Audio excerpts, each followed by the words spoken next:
ಸದ್ಗುರುನಾಥ ಶರಣಂ ಜಯ ಜಯ. ಓಂ ಸಚ್ಚಿದಾನಂದ ಶರಣಂ ಜಯ ಜಯ. ಎಲ್ಲರಿಗೂ ನನ್ನ ನಮಸ್ಕಾರಗಳು. ಶ್ರೀಕೃಷ್ಣ ಪರಮಾತ್ಮನು ಅರ್ಜುನನಿಗೆ ಉಪದೇಶವನ್ನು ಮಾಡ್ತಾ ಇದ್ದ. ಮಧ್ಯದಲ್ಲೇ ಮಾತಾಡಬೇಡ ಅರ್ಜುನ, ನಿನಗೆ ಹಲವಾರು ವಿಚಾರಗಳನ್ನ ಹೇಳ್ತೀನಿ ಅಂತ ಹೇಳಿ ಈ ಕುಂಭಕ ಪ್ರಾಣಾಯಾಮವನ್ನು ಸಾಧನೆ ಮಾಡುವ ವಿಚಾರವನ್ನು ವಿವರಣೆಯನ್ನು ಹೇಳ್ತಾ ಇದ್ದ. ಆದರೆ ಕುಂಭಕ ಪ್ರಾಣಾಯಾಮವನ್ನು ಮಾಡೋದನ್ನು ಆಡಿಯೋದಲ್ಲಿ ನಾನು ಅಷ್ಟು ವಿವರಣೆ ಕೊಡಲಿಕ್ಕೆ ಹೋಗೋದಿಲ್ಲ. ಯಾಕಂದರೆ ಇದು ತುಂಬ ಕಠಿಣತಮವಾದಂಥ ಒಂದು ವಿದ್ಯೆ.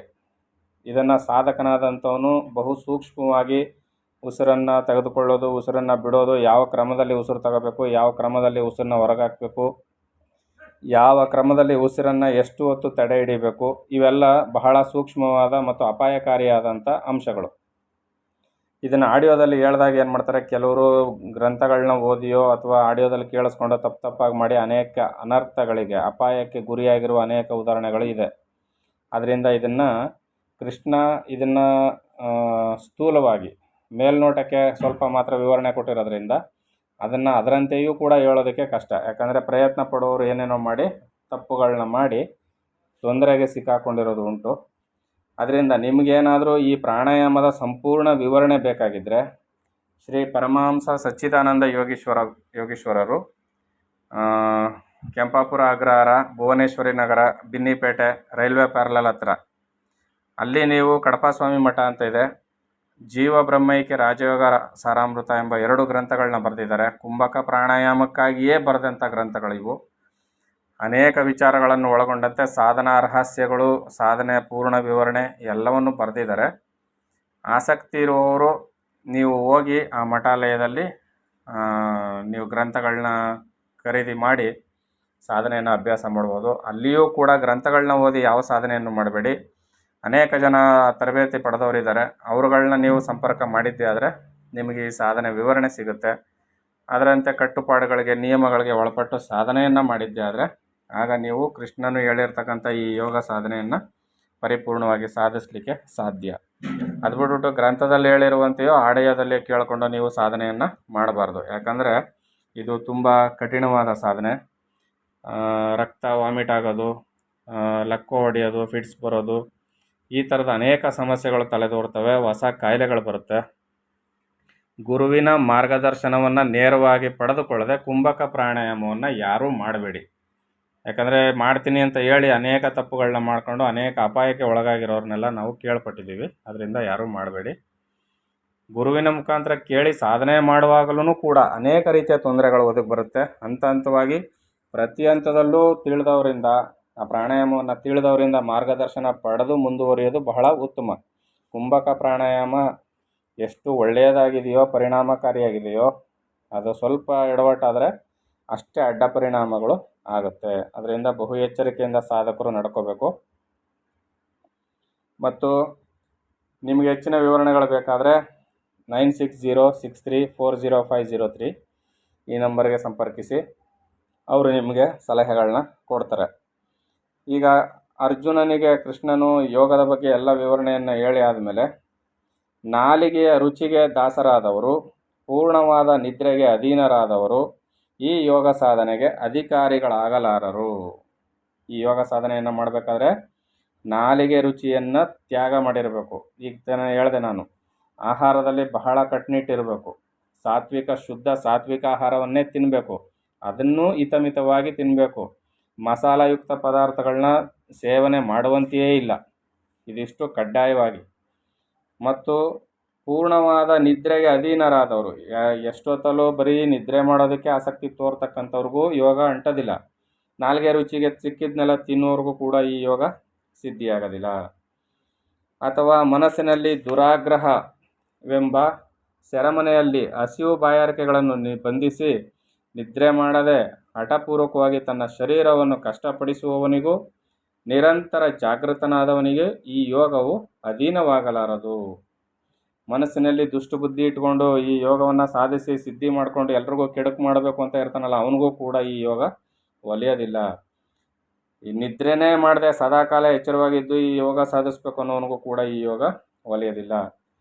ಆಹಾರಗಳಲ್ಲಿ, ನಿದ್ರೆಗಳಲ್ಲಿ ಸಾಂಸಾರಿಕ ವಿಚಾರಗಳಲ್ಲಿ ಹಿತಮಿತಿಯನ್ನು ಇಟ್ಟುಕೊಂಡು ಸಾಧನೆ ಮಾಡೋನು ಮಾತ್ರ ಈ ಯೋಗ ಸಾಧನೆಯನ್ನು ಮಾಡಬಲ್ಲ. ಅದಕ್ಕೆ ಇದಕ್ಕೆ ರಾಜಯೋಗ ಅಂತ ಹೆಸರು. ಆದ್ದರಿಂದ ಎಲ್ಲ ವಿಷಯದಲ್ಲಿಯೂ ನಿಯಮವಿರಬೇಕು. ತ್ಯಾಗದಲ್ಲಿಯೂ ಭೋಗದಲ್ಲಿಯೂ ಅತಿ ಇರಬಾರದು. ಈ ನಿಯಮಗಳನ್ನ ಕಡ್ಡಾಯವಾಗಿ ಕೃಷ್ಣ ಹೇಳಿರೋದ್ರಿಂದ, ನಾನು ಆಗಲೇ ಮುಂಜಾಗ್ರತೆಯಾಗಿ ಹೇಳಿರೋದ್ರಿಂದ ನೀವು ಪರಮಹಂಸ ಸಚ್ಚಿದಾನಂದ ಯೋಗೀಶ್ವರ ಗುರುಗಳ ಮಠಾಲಯಕ್ಕೆ ಹೋಗಿ ಜೀವಬ್ರಹ್ಮೈಕ್ಯ ರಾಜಯೋಗ ಸಾರಾಮೃತವು ಎಂಬ ಗ್ರಂಥಗಳನ್ನು ಖರೀದಿ ಮಾಡಿದ್ದೆ ಆದರೆ ನಿಮಗೆ ಹೆಚ್ಚಿನ ಅನುಕೂಲ ಆಗುತ್ತೆ. ಯುಕ್ತವಾದಷ್ಟು ಆಹಾರವನ್ನು ಗ್ರಹಿಸುತ್ತಾ, ಸರ್ವ ಕೆಲಸವನ್ನು ಉಚಿತವಾಗಿ ಮಾಡುತ್ತಾ, ಮಿತವಾಗಿ ಮಾತನಾಡುತ್ತಾ, ತಕ್ಕಷ್ಟು ಮಾತ್ರ ಸಂಚರಿಸಬೇಕು. ನಿದ್ರಿಸುವುದರಲ್ಲೂ ಎಚ್ಚರದಲ್ಲೂ ನಿಯಮವನ್ನು ಅನುಸರಿಸಬೇಕು. ಈ ರೀತಿ ನಡೆಯುವುದರಿಂದ ಕಫ ಪಿತ್ತಾದಿ ಸಪ್ತಧಾತುಗಳು ಸಮ ಪ್ರಮಾಣದಲ್ಲಿರುತ್ತಾ ಶರೀರಕ್ಕೆ ಆರೋಗ್ಯವನ್ನು ಉಂಟು ಮಾಡುತ್ತವೆ. ಈ ನಿಯಮವನ್ನು ಸರಿಯಾಗಿ ನಡೆಸಲು ಇಂದ್ರಿಯಗಳು ತೃಪ್ತವಾಗಿಯೂ ಮನಸ್ಸು ಸಂತುಷ್ಟವಾಗಿಯೂ ಸೌಖ್ಯವಾಗಿಯೂ ಇರುತ್ತವೆ. ಹೇ ಅರ್ಜುನ, ಹೊರಗಿನ ಪ್ರಪಂಚ ವ್ಯವಹಾರದಲ್ಲಿ ಮಗ್ನನಾಗದೆ ಸದಾ ಅಭ್ಯಸಿಸುವವನ ಇಂದ್ರಿಯಗಳ ಮೇಲೆ ನಿಯಮವೆಂಬ ಮುದ್ರೆಯು ಬೀಳಲು ಒಳಗಿನ ಸುಖವು ತಾನಾಗಿ ವೃದ್ಧಿಯಾಗುವುದು. ಯಾವಾಗ ಈ ಪ್ರಾಣಾಯಾಮದ ಕುಂಭಕ ಪ್ರಾಣಾಯಾಮದ ಅಭ್ಯಾಸವನ್ನು ಮಾಡಲಿಕ್ಕೆ ನಾವು ಮೊದಲುಗೊಳ್ತೀವೋ ಆಗೇನಾಗುತ್ತೆ, ಮನಸ್ಸು ಅಂತರ್ಮುಖಿಯಾಗುತ್ತೆ, ಇಂದ್ರಿಯಗಳ ಮೇಲೆ ಹಿಡಿತ ಬೀಳ್ತದೆ, ಉಸಿರಾಟದ ನಿಯಂತ್ರಣ ಬರ್ತದೆ, ಉಸಿರು ಆ ಪ್ರಾಣವಾಯುವಿನ ಸೊಕ್ಕಡಗ್ತಾ ಬರ್ತದೆ. ಆಗ ಮನಸ್ಸು ತನ್ನಷ್ಟಕ್ಕೆ ತಾನೇ ತನ್ನ ಬಲವನ್ನು ಕಳ್ಕೊಳ್ತಾ ಬರುತ್ತದೆ. ಹಾಗೇನಾಗುತ್ತೆ, ಒಳಗಿನಿಂದ ಸುಖದ ಪರಿಚಯ ಆಗ್ತಾ ಬರುತ್ತೆ, ವೃದ್ಧಿ ಆಗುತ್ತೆ. ಇಂತಹ ಪುರುಷನಿಗೆ ತಾನಾಗಿಯೇ ಯೋಗ ಸಿದ್ಧಿಯಾಗುವುದು. ಹೇ ಅರ್ಜುನ, ನಿರಂತರವೂ ಉದ್ಯೋಗ ಮಾಡುತ್ತಿರುವ ಪುರುಷನಿಗೆ ತಾನಾಗಿಯೇ ಭಾಗ್ಯವು ಬರುವಂತೆ. ಪ್ರತಿದಿನ ಕೆಲಸ ಮಾಡುವವನಿಗೆ ಆಯಾ ದಿನದ ಕೂಲಿ ಬಂದ್ಬಿಡ್ತದೆ, ಅವನಿಗೆ ಆಯಾ ದುಡಿಮೆಯ ಫಲ ಬಂದ್ಬಿಡ್ತದೆ. ಆಗ ಅವನಿಲ್ಲಿ ದರಿದ್ರನಾಗ್ತಾನೆ, ತಾನಾಗಿ ಅವನು ಹಣವಂತನಾಗ್ತಾನೆ, ಸಿರಿವಂತನಾಗ್ತಾನೆ. ಅಂತೆಯೇ ಯಾರಿಲ್ಲಿ ಪ್ರತಿದಿನ ಸಾಧನೆಯನ್ನು ಮಾಡ್ತಾರೆ ಅವರಿಗೆ ಭಾಗ್ಯ ಬರುವಂತೆಯೇ ನಿಯಮಶೀಲನಾಗಿ ಯೋಗಾಭ್ಯಾಸ ಮಾಡುವವನಿಗೆ ಆತ್ಮಸ್ಥಿತಿಯ ಅನುಭವವು ತಾನಾಗಿಯೇ ಪ್ರಾಪ್ತವಾಗುವುದು. ಕೇವಲ ಸಾಧನೆಯನ್ನು ಮಾಡದೆ ಕೇವಲ ಒಣಮಾತುಗಳನ್ನ ಆಡಿಕೊಂಡು ಗ್ರಂಥಗಳನ್ನ ಓದ್ಕೊಳ್ಳೋದು, ಮಾತುಗಳನ್ನ ಆಡೋದು, ಎಷ್ಟು ತರ್ಕಬದ್ಧವಾಗಿ ಮಾತಾಡಿದ್ರು, ಎಷ್ಟು ವಿಚಾರವಂತಿಕೆಯಿಂದ ಮಾತಾಡಿದ್ರು ಸಾಧನೆಯ ಅನುಭವ ಇಲ್ಲದಿದ್ದರೆ ಅದು ವ್ಯರ್ಥವಾಗುತ್ತೆ. ಈ ರೀತಿ ಸಂಯಮ ರೂಪ ಕರ್ಮಯೋಗವನ್ನು ಸಾಧಿಸಿದ ಭಾಗ್ಯವಂತನಿಗೆ ಆತ್ಮಸಿದ್ಧಿಯ ಅನುಭವವು ಪ್ರಾಪ್ತವಾಗುವುದರಿಂದ ಅಂಥವನು ಮೋಕ್ಷ ರಾಜ್ಯದ ಅಕ್ಷಯ ಸಿಂಹಾಸನವನ್ನು ತಾನಾಗಿಯೇ ಪಡೆದು ರಾರಾಜಿಸುತ್ತಾ ಅರಸನಾಗಿ ಮೆರೆಯುವನು. ಅದರ ಅರ್ಥ, ಆತ್ಮಸುಖದಲ್ಲಿ ಅವನು ರಾಜನಂತೆ ಸುಖ ಪಡುವನು. ಈ ರೀತಿಯಲ್ಲಿ ಕೃಷ್ಣ ಹೇಳ್ತಾ ಇದ್ದಾನೆ. ಇದಕ್ಕೆ ಬಹಳ ಶ್ರಮಪಟ್ಟು ಸಾಧನೆಯನ್ನು ಮಾಡಬೇಕು. ಕೇವಲ ಕಾಟಾಚಾರಕ್ಕೋ ಡಂಬಾಚಾರಕ್ಕೋ ಈ ಸಾಧನೆ ಆಗೋದಿಲ್ಲ. ಆರಂಭದಲ್ಲಿ ಎಲ್ಲರೂ ಬರ್ತಾರೆ, ಆರಂಭ ಶೂರತ್ವ ತೋರ್ತಾರೆ. ಆದರೆ ನಿರಂತರವಾಗಿ ಉಳಿಬೇಕಾದ್ರೆ ಅಷ್ಟು ದೃಢಚಿತ್ತದಿಂದ ಇರಬೇಕು. ಹೇ ಅರ್ಜುನ, ನಿಯಮವನ್ನು ಅನುಸರಿಸಿ ಆಚರಿಸುವವನ ಶರೀರವು ಸಂಯೋಗವು ಅಭ್ಯಾಸ ಯೋಗದಿಂದ ಬಹು ರಮ್ಯವೆನಿಸುವುದು. ಗಂಗೆ ಯಮುನೆಗಳು ಸೇರಿ ಸಂಗಮವಾಗಲು ಪವಿತ್ರವಾದ ಪ್ರಯಾಗ ಕ್ಷೇತ್ರವಾಗುವಂತೆ ಆತ್ಮಸ್ವರೂಪಿಯಾದ ಪ್ರಯಾಗ ಕ್ಷೇತ್ರದಲ್ಲಿರುವವನು ಕ್ಷೇತ್ರ ಸನ್ಯಾಸಿಯಂತೆ ರಂಜಿಸುವನು. ಅಂತಹವನನ್ನು ನಿಜವಾಗಿಯೂ ಯೋಗಯುಕ್ತನೆಂದು ತಿಳಿಯಬೇಕು. ಈ ರೀತಿಯಲ್ಲಿ ಯೋಗ ಸಾಧನೆ ಮಾಡಿದಂಥವನ್ನ ಯೋಗಯುಕ್ತ ಅಂತ ಕರೀತಾರೆ. ಆತನಿಗೆ ಉಪಮಾನವನ್ನು ಕೊಡುವುದಾದರೆ ಗಾಳಿ ಇಲ್ಲದ ಸ್ಥಳದಲ್ಲಿ ಉರಿಯುತ್ತಿರುವ ದೀಪದಂತೆ ಎಂದು ಹೇಳಬಹುದು. ಆ ಯೋಗಿಗೆ ಉಪಮಾನವನ್ನು, ಉದಾಹರಣೆಯನ್ನು ಕೊಡಬೇಕಾದ್ರೆ, ಗಾಳಿ ಇಲ್ಲದೇ ಇರೋ ಸ್ಥಳದಲ್ಲಿ ದೀಪ ಸ್ಥಿರವಾಗಿ ಉರಿತಾ ಇರ್ತದಲ್ಲ, ಆ ರೀತಿಯಲ್ಲಿ ಆ ಯೋಗಿಯ ಮನಸ್ಸು ಸ್ಥಿರವಾಗಿ ಆ ಬ್ರಹ್ಮಚಿಂತನೆಯಲ್ಲಿ ನಿಂತಿರ್ತದೆ. ನಿನ್ನ ಮನಸ್ಸಿನಲ್ಲಿ ಯೋಗ ಸಿದ್ಧಿಯಾಗಬೇಕೆಂಬ ಕೋರಿಕೆ ಇರುವುದರಿಂದ ಅಭ್ಯಾಸ ಮಾಡಲು ಸಿದ್ಧನಾಗದಿರಲು ಕಾರಣವೇನು? ಅರ್ಜುನ, ನಿನಗೆ ಯೋಗಿ ಆಗಬೇಕು ಅಂತ ಮನಸ್ಸಿದೆ, ಆದರೆ ನೀನು ಯಾಕೆ ಯೋಗಾಭ್ಯಾಸವನ್ನು ಶುರು ಮಾಡದೇ ಇದೆಯಾ? ನೀನು ಯಾಕೆ ಯೋಗಿ ಆಗಲಿಕ್ಕೆ ಆರಂಭವನ್ನೇ ಮಾಡಲಿಲ್ವಲ್ಲ ಸಾಧನೆಯನ್ನು ಅಂತ ಕೃಷ್ಣ ಕೇಳ್ತಾನೆ. ನೀನು ಭಯಪಡುವಂತಹ ಕಷ್ಟ ಏನಿದೆ ಅರ್ಜುನ? ನೀನು ವ್ಯರ್ಥವಾಗಿ ಅಧೈರ್ಯಗೊಳ್ಳಬೇಡ. ನಿನ್ನ ಇಂದ್ರಿಯಗಳು ಚಿಕ್ಕ ವಿಷಯವನ್ನೇ ಬೆಟ್ಟದಂತೆ ದೊಡ್ಡದಾಗಿ ಭಾವಿಸುತ್ತಿವೆ. ಆಯುಷ್ಯವನ್ನು ವೃದ್ಧಿಗೊಳಿಸುವಂತಹ ದಿವ್ಯೌಷಧಿಯನ್ನು ನಾಲಿಗೆಯು ಕಹಿ ಎಂದು ತಿಳಿಯಬಲ್ಲುದೆ. ಆಯುಸ್ಸನ್ನು ವೃದ್ಧಿ ಮಾಡ್ತಕ್ಕಂಥ ದಿವ್ಯೌಷಧಿನ ನಾಲಿಗೆ ಕಹಿಯಾಗಿದೆಯಪ್ಪ, ಇದು ನಾನು ಸ್ವೀಕರಿಸೋದಿಲ್ಲ ಅಂದಂಗಾಯಿತು. ಅದರಂತೆ ನಿನಗೆ ಹಿತವನ್ನು ಉಂಟು ಮಾಡುವ ಕರ್ಮಗಳೆಲ್ಲವೂ ಇಂದ್ರಿಯಗಳಿಗೆ ಕಷ್ಟದಾಯಕವಾಗಿಯೇ ಕಾಣಿಸುತ್ತವೆ. ಈಗ ಪ್ರಾಣಾಯಾಮದ ಸಾಧನೆ, ಆಹಾರದ ನಿಯಮಗಳು ಇವೆಲ್ಲ ಇಂದ್ರಿಯಗಳಿಗೆ ಕಷ್ಟವಾಗಿ ಕಾಣ್ತವೆ, ಆದರೆ ನಿನಗೆ ಹಿತವನ್ನು ಉಂಟು ಮಾಡ್ತವೆ, ನಿನ್ನ ಶ್ರೇಯಸ್ಸನ್ನು ಉಂಟು ಮಾಡ್ತವೆ. ಅದರಿಂದ ನೀನು ಇಂದ್ರಿಯಗಳ ಸುಖಕ್ಕೆ ಬೆಲೆ ಕೊಡಬೇಡ, ನಿನ್ನ ಶ್ರೇಯಸ್ಸನ್ನು ಉಂಟು ಮಾಡುವ ಈ ಸಾಧನೆಯನ್ನು ಮಾಡು. ಆದ್ದರಿಂದ ಮನಗೊಟ್ಟು ವಿಚಾರ ಮಾಡುತ್ತಾ ಲೋಕದಲ್ಲಿ ಯೋಗ ಸಾಧನೆಯು ಸುಲಭೋಪಾಯವಾಗಿದೆ ಎಂದು ತಿಳಿಯುವನಾಗು.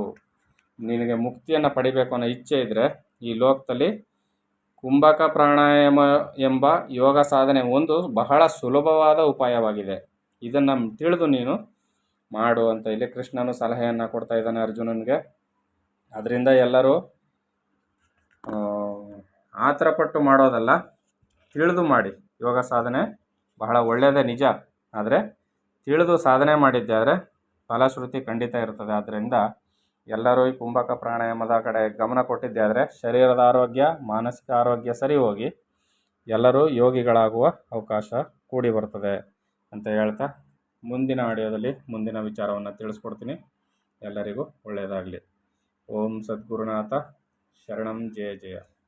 ಓಂ ಸಚ್ಚಿದಾನಂದ ಶರಣಂ ಜಯ ಜಯ. ಹರಿ ಓಂ ತತ್ಸತ್. ಹರಿ ಓಂ ತತ್ಸತ್. ಹರಿ ಓಂ ತತ್ಸತ್.